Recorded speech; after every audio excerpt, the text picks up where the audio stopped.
world champions for the 27th time. The Lakers repeat back to back titles. The LA Lakers. Back to throw Montana. Steph throws. This fight is over. Floyd Mayweather has a knockout victory over Ricky Hatton. Smiling. Oh! He slapped him! Conor McGregor is the new UFC featherweight champion of the world! Oh, unbelievable!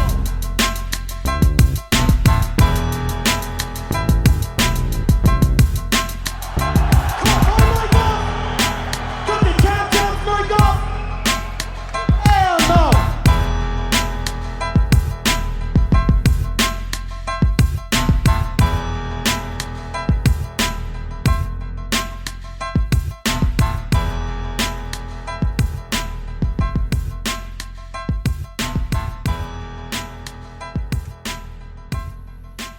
All right, welcome back to Championship Rounds. Your boy Marcel Pierre here. This is episode 26, and I'm recording this, yes, Friday evening before one of the biggest cards of the year as far as MMA and the UFC is concerned. Yes, the main event, UFC 263, will be Israel Adesanya versus Marvin Vettori for the second time. Yes, a rematch. And the co-main event, also a rematch. Davison Figueiredo puts his flyweight championship on the line again against Brandon Moreno. Now, their first fight was an absolute classic, so look for the second one to be fireworks as well. And also a feature fight, a 5-rounder, is Leon Rocky Edwards, 8-fight winning streak, 9-fight unbeaten streak, puts all that on the line against the kid from Stockton, Nate Diaz. That's right. So, before I get into any of that, like, share, comment, subscribe. Again, I always like when you do that. And we're about to get started. That's so good. Cinnabon, creamer. If you use creamer, Cinnabon, great. Folgers, by the way. Alright, so, gonna go ahead and dive right into this card. Again, that's UFC 263 this Saturday night. I think it's June 12th. Yeah, because tonight's the 11th. Yeah, June 12th. It's going down. Alright, and I'm gonna cover the entire card. And when I say entire, I mean the early prelims, the prelims, and of course, the main card. Alright. So, the first fight I'm going to get into right now is a heavyweight bout. And that is contested against Carlos Felipe and who is his opponent here? Jake Collier. Alright. Now these are some big boys here. Felipe is pretty light on his feet, pretty dynamic with the striking, so long as he's not fighting someone that is a grapple heavy combatant. But yes, does really well on his feet. Fun fact, before joining the UFC, Felipe won most of his fights by finish. His only loss being a majority decision to Sergey Spivak. Both of his wins against Justin Tafa and I think his name is Jorgen De Castro came by decision, and the latest being a split decision. On the other side, Jake Collier comes in 12-5. He's 32 years of age. Felipe is 26, so that's something to note. But Collier is 12-5. He's 4-4 in the UFC. He trades wins and losses. He hasn't defeated anyone of note. And the one thing, you know what I mean, that he has to hang his hat on is the fact that he beat an out of shape John Vellante. So that's the only name that he is even defeated. Not even a huge name by any stretch. So you put him in there with Felipe, who's 2-1 in the UFC. Neither one of these guys are blowing the doors off of it, but I like Felipe, and I like him to win this well. I either see a finish or I see a unanimous decision. I don't see Jake Collier giving this much of a big fight. He's trading wins and losses, and as soon as he puts a couple, maybe even 3 losses together, I don't think he's going to be around anymore. Again, Felipe's 10-1. He's a younger guy. Got to go with him. Moving on. All right. Now this next fight here, you know what I mean? I'm not really high on this guy. This guy's like the youngest fighter in the UFC. And I'm talking about Chase Hooper. He's going in there against a guy that I'm not very familiar with, named Steven Peterson, I believe. Correct me if I'm wrong, but I believe his name is Steven Peterson. And Chase Hooper, let me touch on him first because he's 21 years old. He's lost 1 fight in his career. I think he's had 3 UFC fights. But his last fight, he was getting touched up really good. But he was able to eke out a decision win. And I think that is where that's where he does his best work. Grappling, jiu-jitsu. On the feet, he is very, very suspect. And I think if the right person puts hands on him, they're going to get him out of there. All right? Now his opponent has lost in the Contender Series, picked up a fight, came back, lost again. I got a note here. Yeah. The only 2 fighters he's defeated are 2 fighters who have a combined UFC record of 0-4. Okay, so this is another guy who might not have the grappling, but he's 31 years of age, which is a prime position to be in. That's where most fighters hit their stride and really break free. I don't think this is that kind of fighter. He's not a championship level fighter, Peterson, on the research that I've done on him. And I feel like this is another fight that's going to highlight Chase Hooper. Not on the feet, because like I said, his hands are suspect. I think Steven Peterson, who is 2-3 in the UFC, 18-9 overall, I think that his grappling just ain't going to be up to snuff. No. What I think's going to happen here, I think Hooper is going to get him in there. They're going to exchange on the feet. There's always exchanges on the feet. But Hooper's going to get him in there. He's going to expose his mediocre takedown defense. He's going to get him to the ground and either finish him via TKO because Peterson won't be able to intelligently defend himself anymore. Or he's going to go to his bread and butter. And that is the submission game. But count on Hooper getting another win. Good for the youngest fighter on the UFC roster. Correct me if I'm wrong, but I think that's real news there. All right. What we got here next? Moving on, we got Matt the Steamroller Frivola. Now he's going in there against a guy making his UFC debut in Terrence McKinney. Now I really like Frivola. I like him as a fighter. What I know of him as a person through interview, and again, I like his camp a lot. He's part of Sarah Longo Jiu-Jitsu, so I really like where he comes from. But let's not get what I like. Let's get into how this fight's gonna go, in my opinion. Frivola's 8-2-1. He's 30 years of age. All right, he's 2-2-1 in the UFC. That's 2 wins, 2 losses, and 1 draw. All right. Most of his wins come by decision. He's also been KO'd by a guy in Paulo Reyes, who's been KO'd himself 4 times in the UFC and 5 times total. Now again, Terrence McKinney coming in, 26 years of age, 10-3. He's coming in on, I think, a 3-fight winning streak. Yeah, that's right, 3-fight winning streak. He's been submitted and KO'd himself, but he's definitely looking pretty fresh as of late, and he's going to look to come in here and make some noise in the UFC. He's an unorthodox, wild striker, and I feel like he is the guy that's going to go in there and put Frivola away. Look for this fight to go to finish. I don't see this fight going the distance, unless Terrence McKinney shows that he has very suspect takedown defense as well, and Frevola is able to control him and win rounds.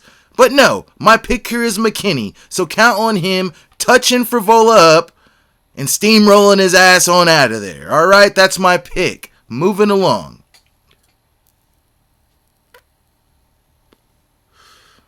The next fight is, and don't this is really her name because it's spelled Pannie. So let me just say it. Pannie Kianzad.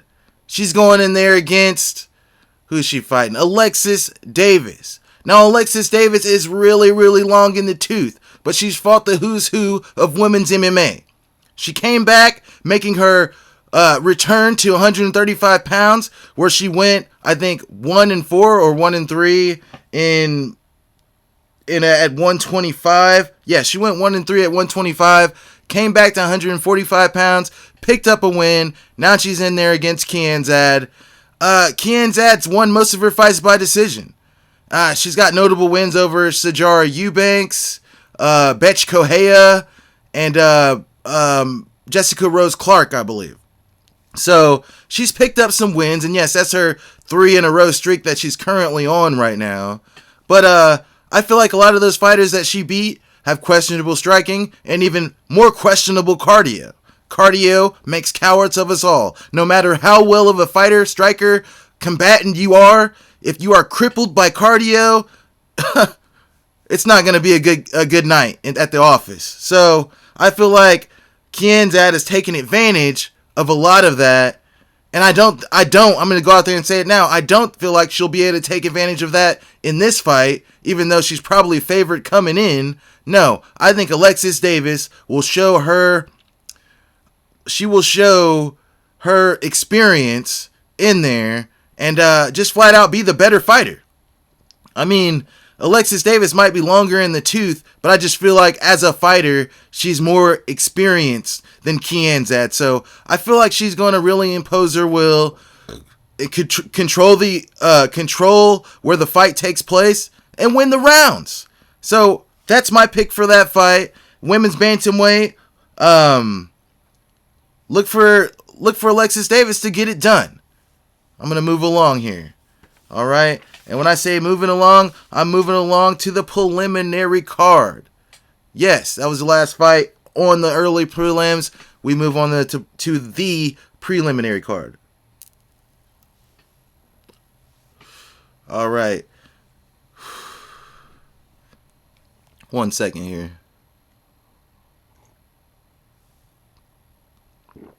All right.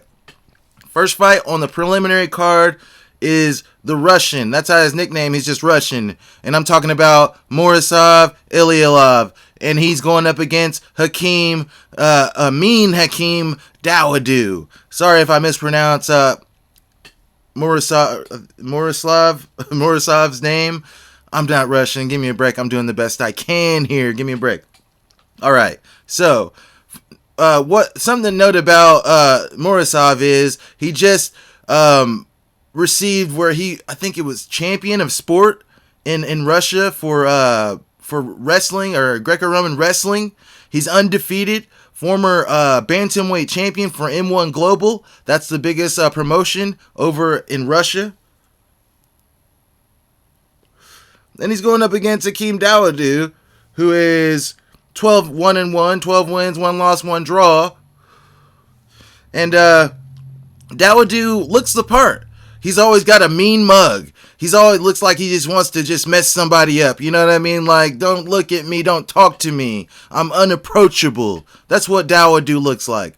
But is what's under the surface meeting what's on top of the surface? I mean, his fighting, yes, he's knocked out one guy, and the guy in the UFC, rather. In the UFC, he's knocked out one guy that doesn't even have a wiki page. So it wasn't a notable guy, not even by any stretch. His other wins in the UFC have all been by decision, and I think most of them by split decision. Let me see if I'm right by that. So I do have some notes here. Yeah, 4 decisions in the UFC, 3 of which are by split. Now, it's no surprise what I think is going to happen here. You got a great wrestler against a striker. And I think that the great wrestler is just going to prevail. He's going to be great enough to get Hakeem Dawodu down to the ground and if not take him out, definitely control the fight. It's a 3-round fight. This guy's undefeated. And I see more of the same coming. I think he's 3-0 in the UFC right now. So it's not like he's making his UFC debut. Let me see. Yeah, he's 4-0 in the UFC. So he's already took out 4 guys. Now, probably decisions. Decisions, but he's won 4 fights in the UFC right now. And I feel like, again, he's going to do more of the same. That's my pick. I got Morozov beating Mean Hakeem Dawodu. Man's even got mean tattooed on his chest. And I feel like he just feels like he's got to be, in character. You know what I mean? Kayfabe, you know what I mean? 100% of the time. Always got the mean mug. The mean mug ain't going to win the fight for you tomorrow night. Or should I say tonight? Because I'll probably release this tomorrow. Tonight. Whatever. You get it. Anyways, moving on. Next fight. We got Lauren Murphy versus JoJo. Yeah, Joanne Calderwood. All right. So Lauren Murphy, it's no secret. She's 37 years of age, definitely far along in her career. How much does she have left against JoJo Calderwood? I'm not even gonna, waste any time to say this. How much time does she have? How much does she have left? Enough to defeat Joanne Calderwood, that's for sure. Joanne Calderwood, she's a good fighter. She's a notable name. She was on The Ultimate Fighter when Rose was on there, Angela Hill, Angela Magana, like all those women that were on that show. When they crowned the first champion at strawweight, she was on there. She's had some pretty notable fights. She's been interviewed by the who's who of MMA's pundits, so her name's out there. Now, Lauren Murphy, who a lot of people say looks like Nick Diaz when he's all beat up. Not me, but I kind of see it. But anyways, neither here nor there. She is not a bad striker. But what's going to win her the fight is her grappling. Yes, she is going to get Calderwood to the mat. She's going to land strikes. She's going to win rounds while Calderwood accepts the position. That's what's going to happen. Unanimous decision. Lauren Murphy. Bank on it. All right, so all I'm going to say about that fight, moving on, because I don't want to spend too much time on this, but the next fight, you got your boy. Yeah, that's his nickname. Your boy. Former Alabama Crimson Tide national championship football player Eric Anders going in there against a man from across the pond, the dentist, Darren Stewart. Now, this is a rematch of a fight that already took place and ended in no contest, all right? Eric Anders, your boy, was giving it to him. Yes, almost got his ass out of there on a couple of occasions. But when he threw that illegal strike, that knee, which for some damn reason, he threw it like 3 or 4 times, and when he finally connected, Darren went down and the fight was called. Smooth move for Darren because he was on his way out of there. 100%. But now we got the rematch. So, who do I got? Eric Anders, who has looked in incredible shape lately. He's been a fighter that has struggled with cardio, gassing, but he looked great. I know the fight only went, a round? Neither here nor there. I got Anders doing it again. I watched that fight over, and the beating that Anders was putting on him, there is no way that I'm picking Darren Stewart to get this fight. So, count on that happen. Your boy, Eric Anders, with the dub.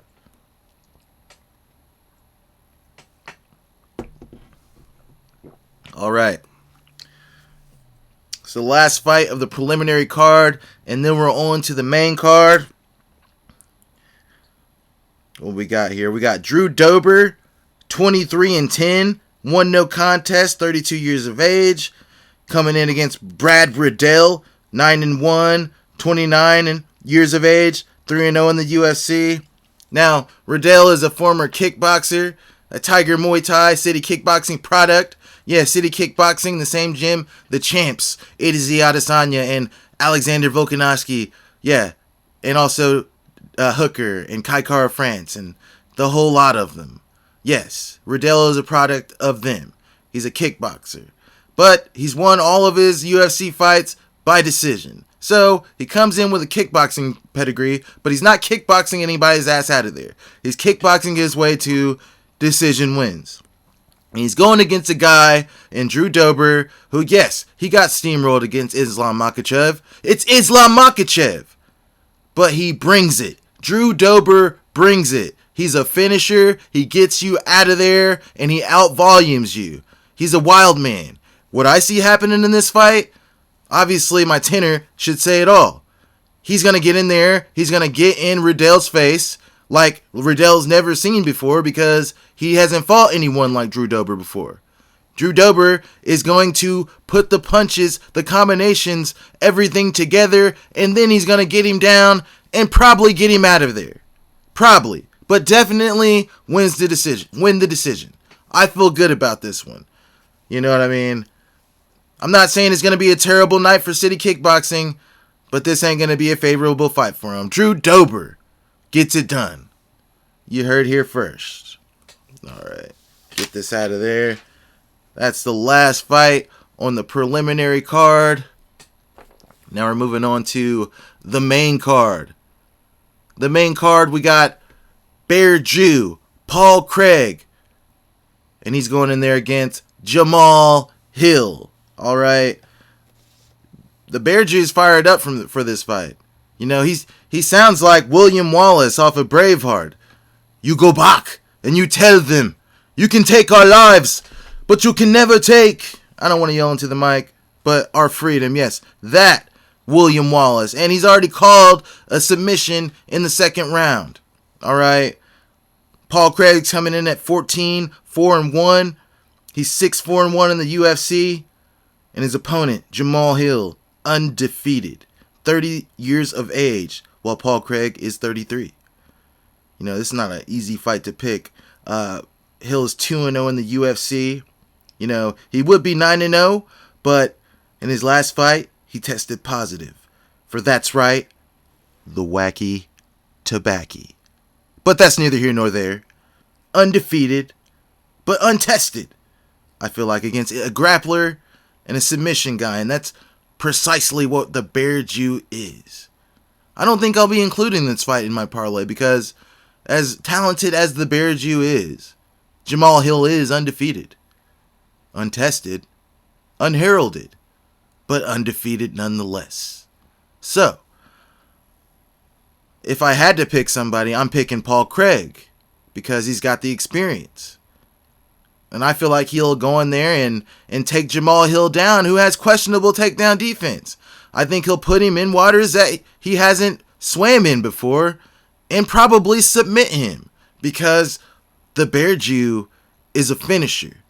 He's not bashing skulls with baseball bats, no, but he'll take your neck, your arm, your leg. He's more than capable, and if I had to choose a winner, it would be he, the Bear Jew, Paul Craig. Moving along. All right.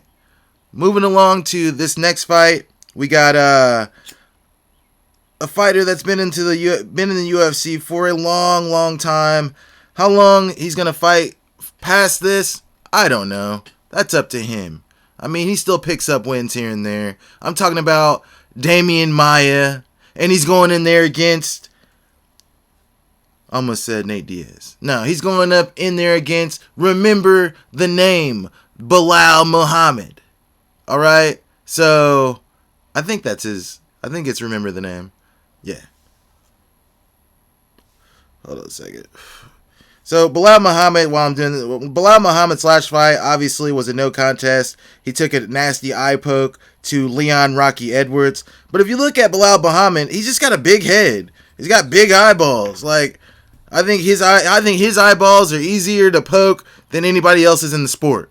And I don't think there is a close second. Sounds funny, but if you look at the guy, tell me I'm wrong. Tell me I'm wrong. So anyways, he's still on a 5-fight unbeaten streak, I believe. And he's going in there against Damian Maia, who knows how much he has in the tank. If he gets to the ground and Maia has top position, not good for Muhammad. But other than that, I feel like Muhammad's game is based on cardio, volume, and tiring out his opponent. I believe at Maia being at 43 years of age, I think Muhammad will be able to do just that, outstrike him. I don't think he'll be full enough to test his ground game with Maia on the ground.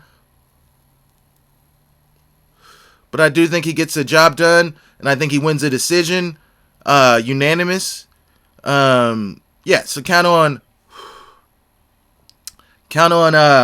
Bilal Muhammad, who is my pick, to come through and get the dub there. All right. Moving along to the first feature fight of this card. And I'm talking about Leon Rocky Edwards versus Nate Diaz. All right. Rocky Edwards, 9-fight unbeaten streak, 8-fight win streak. Nate Diaz, who's just game as hell, and who knows what we're going to get. Because Nate Diaz is a huge underdog in Vegas. Okay, if you look at the odds, he's a huge underdog. He was a huge underdog in that Conor McGregor fight, the first one. So who knows what we're going to get. Nate Diaz is a cardio machine.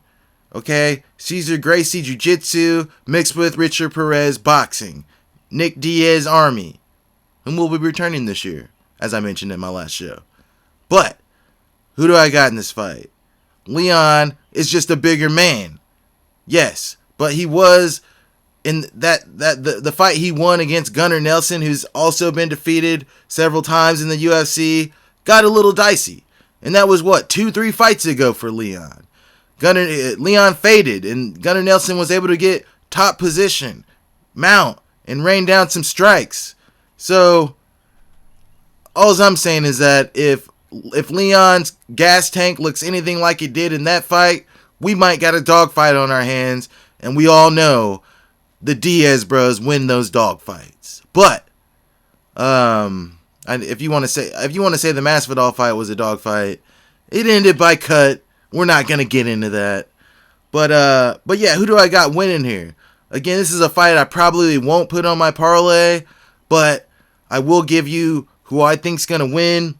And man, I was thinking Leon was gonna win because he's the true welterweight. He's beaten a lot of welterweights, guys that have beaten Nate Diaz like RDA. But then I was like, man, what if the cardio really sinks, or really does something to, Leon? Then it's Nate's fight all day, right? Before I continue, I'm going to go ahead and play the pretty much the highlight of the press conference and pretty much how that went. So before I go any further, let me go ahead and play the press conference they had, the few exchanges, and let you guys go ahead and see what happened there. So here you go. An icon of the sport makes his return. First to the stage, the embodiment of a true fighter with a name that's synonymous with the 209, Stockton, California.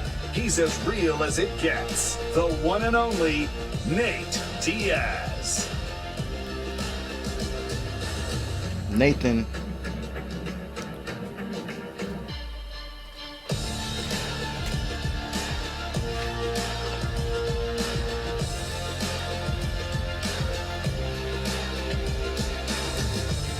His opponent, a surging welterweight contender, unbeaten in his last 9 fights and laser focused on wrapping a UFC title around his waist.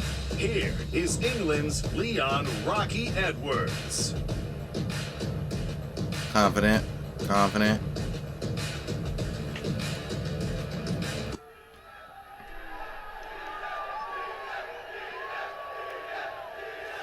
As you can see, they really like Nate Diaz in there. They're in Arizona. It's not far off. What was the question? I know you don't necessarily love doing these press conferences all the time, but you John see Morgan. this crowd that we haven't had in a long time, and a lot of them are here to see you very clearly. Does that bring some excitement to the day for you? Yeah, it makes me happy to be back and being on a great card, so I'm pumped about it. And Nate, as far as the fight itself with Leon, I mean, stylistically, is it one that excites you? Is it one that gets you pumped up for the challenge, or is this just a business assignment? I know you wanted the best fighter you could fight, so is this a fun one for you, or is it just the next one? I believe just like how GSP was doing his thing back in the day, I think he's doing the same thing, and he's not getting no love for it. So I'm pumped to fight a worthy opponent, and that's what I'm here for. Respect. Respect. After your fight with Jorge, you had said there were some injuries and you couldn't really focus on your cardio as much as you wanted to. How has this camp been in preparation for a 5-round fight with Leon? Camp went good. Short and sweet. Camp went good. Nate, I said to Nate, does he think a 5-round fight benefits him more than Leon? Yeah, it's possible, but I was ready for a 2-round fight, regardless. Ready for the two boy. Leon, obviously Nate is probably the biggest name you've ever fought, but as a fighter, do you see him on your level, and how do you think he'll look in the octagon on Saturday? I think skill set wise, I am leagues above him, and I will show that come Saturday night. I know he says this kid will be killed, and I'm here to kill, so I can't wait. Killer be killed. He's ready to kill. How does it feel to have fans, not just in the arena, but coming on Saturday, have fans in the arena? And this feels like second home for you. This is not California, though. This is Arizona. Right. Hey, it's love everywhere I go. I love the support, and I love the whole shit, man. This is great. This is great that these guys are doing their thing too. Fuck yeah, real fight. So that's cool. All right, one last one, Nate. After this fight, what's next for you? Is there a possibility of another BMF fight? Are you gonna fight against Masvidal? Or everyone keeps talking about Nick, your brother, fighting him, but I don't see you as someone who's gonna let your big brother handle that for you. Yeah, every fight is gonna be the baddest motherfucking fight you ever seen. And then besides that, if my brother's next, that's even a better fight than you've ever seen. So it's perfect. Always paying respect to his brother. This fight for you is a big fight. How difficult are you going to make Dana's job, if you win the fight, to now put you as a contender against Usman? Big I have fight. to go out there and improve my case, you know. I'll go out there and smoke a guy like Nate. They'll put me in the spot where I deserve. Number 9 in a row. That's the third most in the history of the promotion, so I'm looking forward to it. I know Nate's a tough guy. He's Drew. There's a lot he's going to take out Saturday night. It's good. It's good. Okay. How does it feel to be a star, be the star, don't have to say anything, and you just being up here, you got all these people in the palm of your hands doing what you want them to do. Well, you ain't say but 5 words. Got a show going. It's perfect. Just for Nate.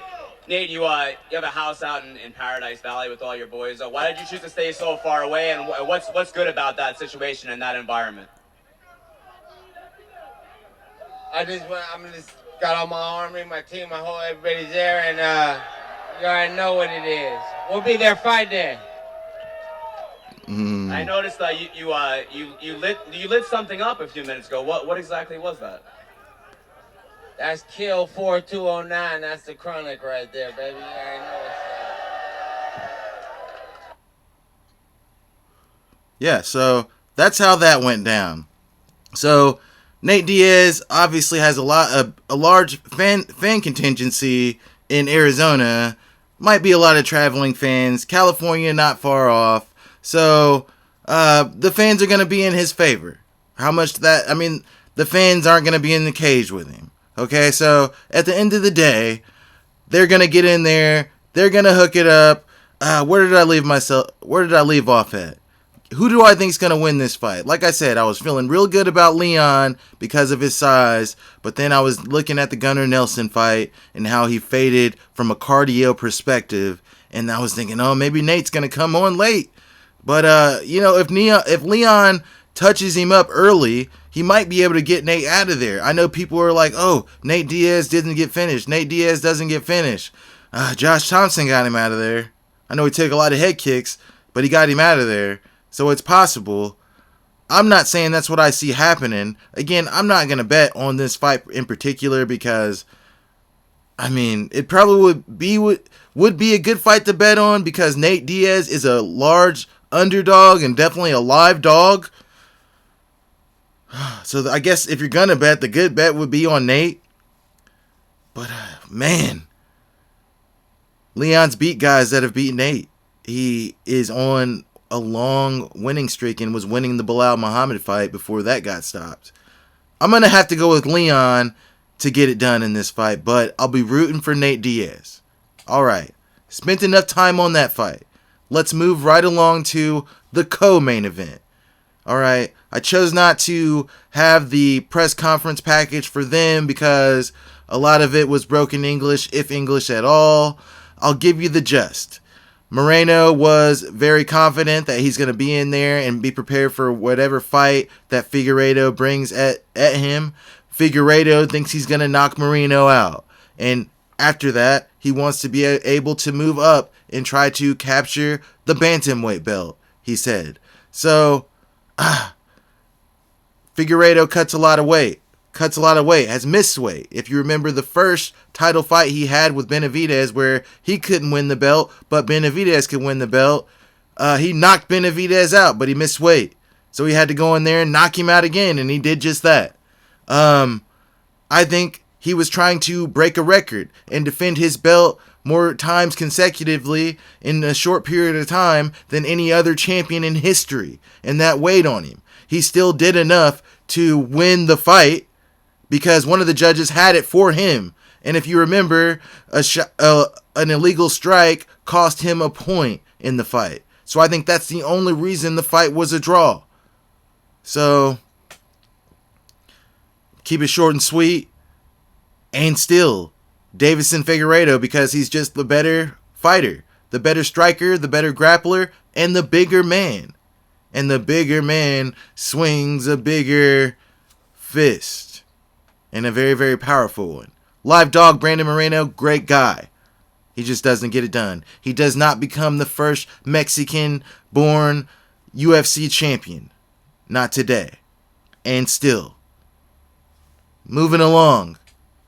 The main attraction. The main event. Another rematch. The last style bender. Israel Adesanya versus Marvin Vettori. Marvin's a wild man. A wild man. Like, the man is so animated. I don't know if it's real or if it's just an act he's putting on, but he is a wild man. Before I get started with what I think about this fight, I'm going to play the press conference package for these two. So, here you go on that. For the 185-pound title. Introducing first, a destructive force who's blitzed through each of his last 5 opponents. Looking to become the first Italian UFC champion, Marvin, the Italian Dream Vettori. And finally, he is one of the most exciting, unpredictable, and spectacular superstars in all of combat sports, attempting to continue his reign of dominance and remaining undefeated at 185 pounds. Here is the defending UFC middleweight champion, the last style bender, Israel Adesanya. He won in October, Robert said he won in September, and I said, I'm the king, who wants June? He doesn't deserve this, but he stepped up. I wasn't excited at first, but then seeing the way Kamaru silenced everyone in his last fight makes me excited to do the same thing this weekend. His brother Kamaru. And of course, it's been 3 years, and fighters evolve, and Marvin's gone 5-0 since then. So I'm just curious, where do you see him versus them? 5-0 against who? 5-0 against who? Right. There's one person on that list I know. That's Jack Hermanson. Romero, or what did you do to Jan? You lost your last listen fight. to me. You can look at the records. Look at his side and look at my side. This is the last fought. I'm the fucking champion and you ain't, bitch. I'm taking everything. I'm taking everything. I'm stripping everything. I can't even hear what you're saying. I'm taking everything. Hey. Buy some fucking New Year's. Stand up. Stand up. The AirPods wasn't working. Stand up. Your pants is on backwards. Your pants is on backwards. They were definitely on backwards. Shit, I proved you wrong so many fucking times you don't even know anymore.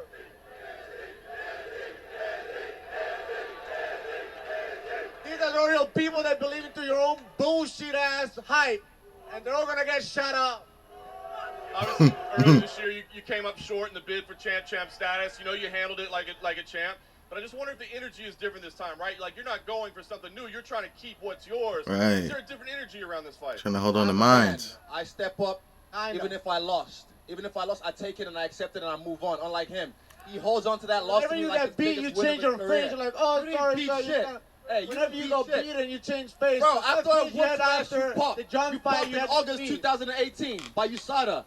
Trust me. Man, what about your teeth? Listen, I got nothing to lie. He said, what about your titty? His teeth are too separate. That titty meat did look a little bit suspect. Hey, take your shirt off. More than a little bit. All is backing. I can draw a sailboat on it, connecting the dots. I'm black. You didn't show with a fucking cleat on your forehead this time, bitch. What'd you say? I'm glad you didn't show with a clit on your forehead this time, bitch. Bullshit testosterone that you take.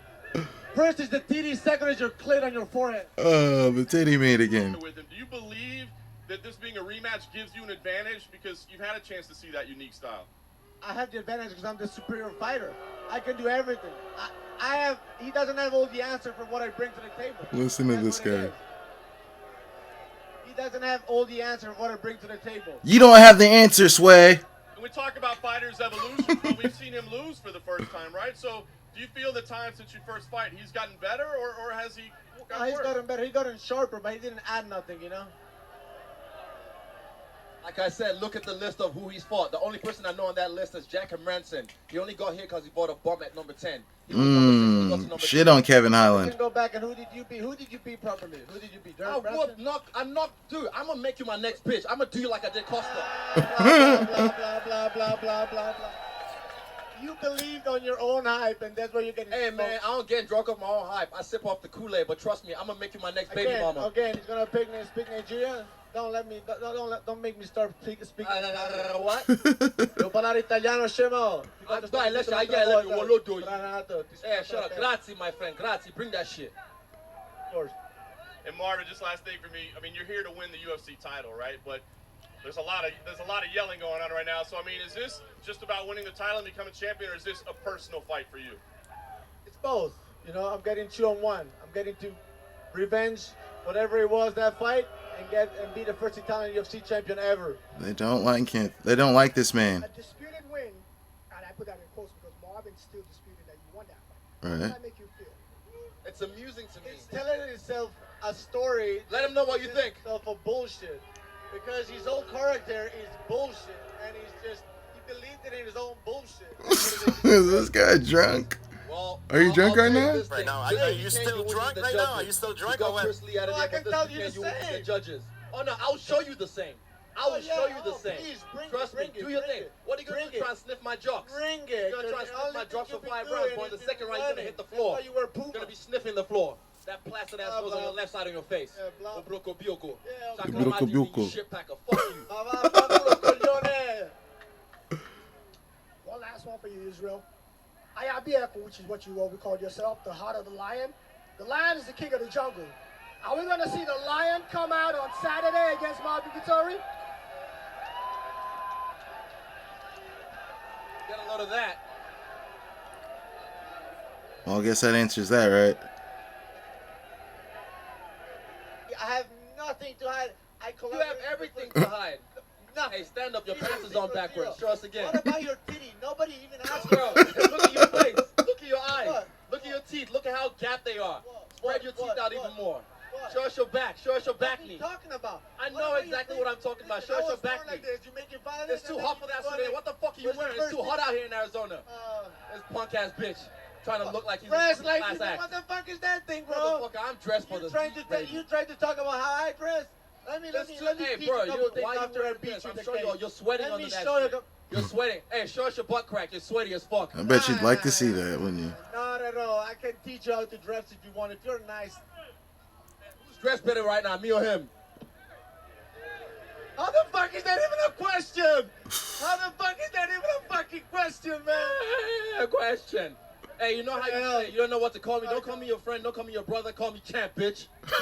What do you think about your opponent? You think this is a fake bravado? Because I've never seen this swag. It seems like are you setting him up mentally to get knocked out to stand in front of you? Because he's like acting like he's gangster, but do you think he's about that life? Hey, man, there's only one gangster on that side. You know who it is, but you Who's saw. that? Is that you?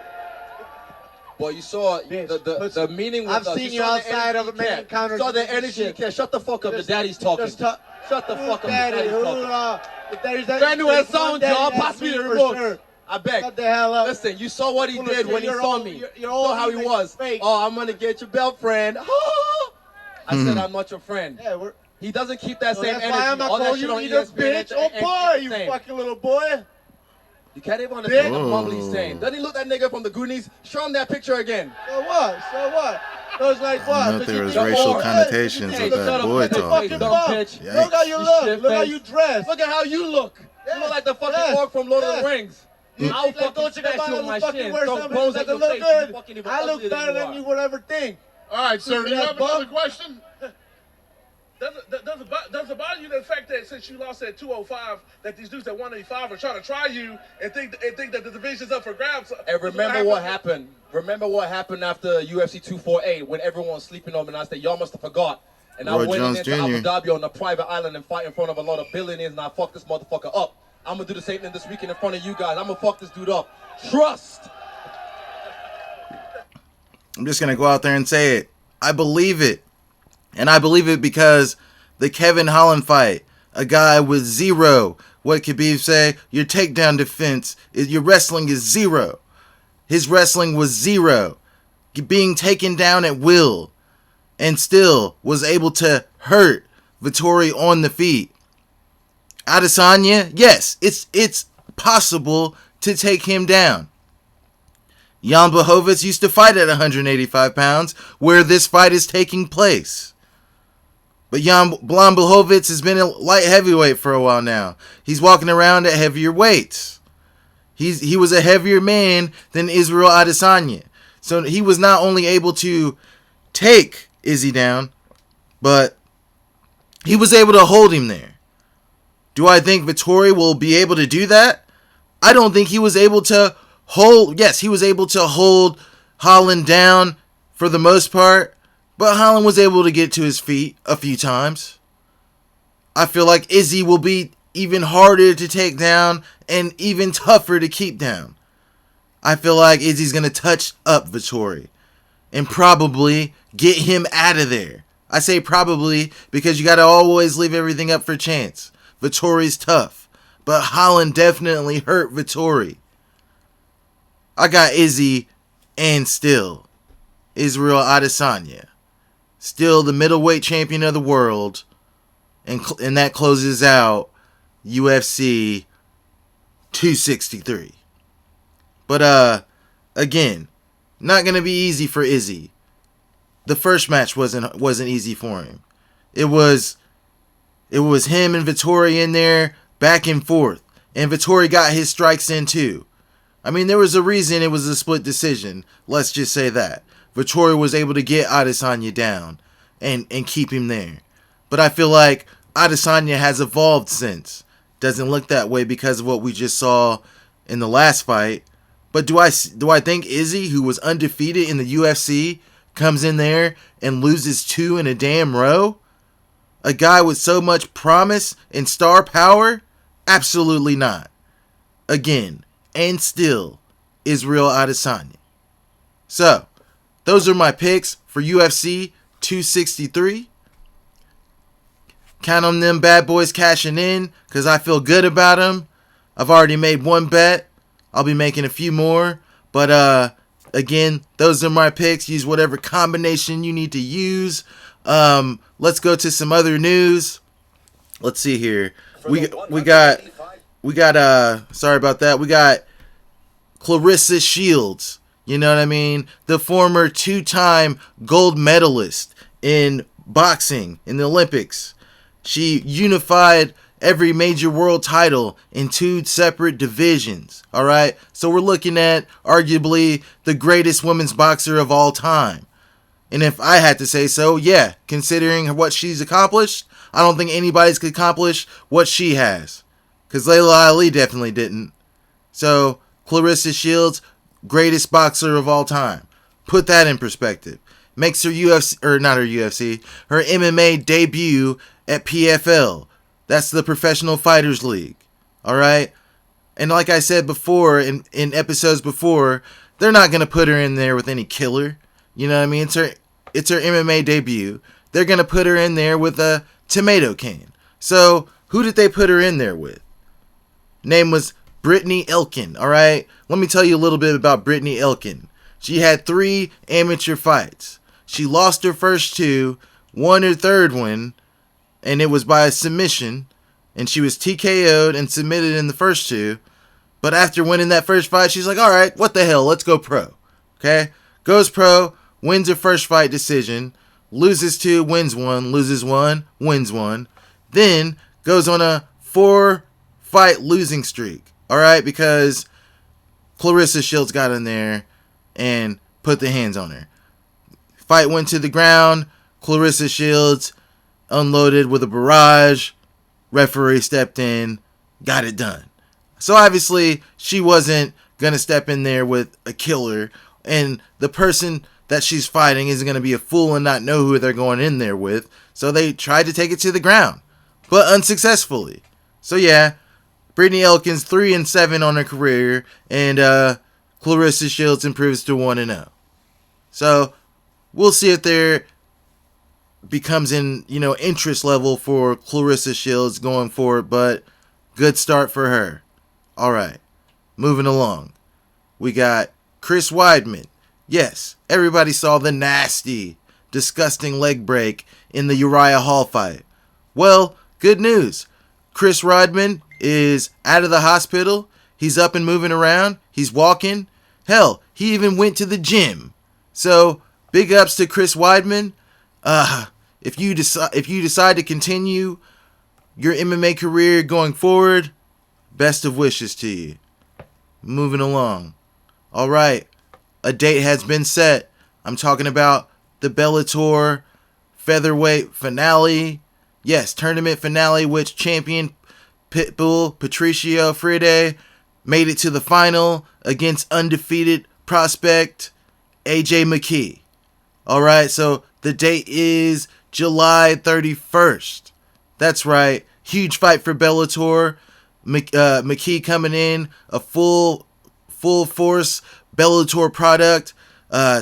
Pretty much started his career in Bellator, undefeated, didn't take a bath in the UFC, against another Bellator product, Patricio Pitbull, the first champ in Bellator history. He'll be looking to keep his title, and AJ will be looking to take it and remain undefeated. So July 31st. Look forward to that. One more thing before we get out of here. Tonight, or should I say last night, because I'll probably release this tomorrow, and this fight is happening tonight, and that is Bellator. You got Douglas Lima defending his belt against Yaroslav Amosov. That's the Bellator welterweight championship. Also on the card, Paul Samtex Daly goes up against Jason Jackson. If you saw the Ultimate Fighter season where they did ATT versus the Black Zillions, Jason Jackson was on the Black Zillions. He's been doing some things, I think, for either LFA or Legacy, one of the two. But he's been fighting for Bellator. Been doing some good things. Good fight. Also on the card, Aaron Pico. Yes, the hot prospect is looking to come out and deliver us another classic. So, huge fight tonight, or if it's last night. Bellator does a good job of letting you go back and check that out. So, be on the lookout for all of those things. And that's my show. Championship rounds. Your boy Marcel Pierre. Hey, stay frosty. She just wants some dick, so I'ma give her it. Friends with entanglements, cause she ain't getting benefits. She asked me what was next, I told that bitch we social distancing. Don't be crying over hoes up in the deep end, there's plenty of bills. Stepping out my preface, need a baddie, that's the man again. If I don't get a fortune, no I will, cause I'ma spend again. Frankly, I'm about my business, all about my Benjamins. If you ain't trying to help me grind tomorrow, you ain't sitting in. You see them in the press conference. You on the court with no support, but coaches got you working on your dribbling. Game time, you ready, but you know you on the bench again. Keep your head high, cause they gon' treat you like the bitch you okay, talking about you working, I don't see the work at all. Most of y'all like talking shit, but wanna greet me at the mall. How you my brother acting fake, cause I don't see the love at all. I don't need friends, I got my backwoods and alcohol. My stack good, so I basketball. Get smacked down for acting raw, walk in the crib, she feeling me, she try to take my jacket off. Fuck the hood.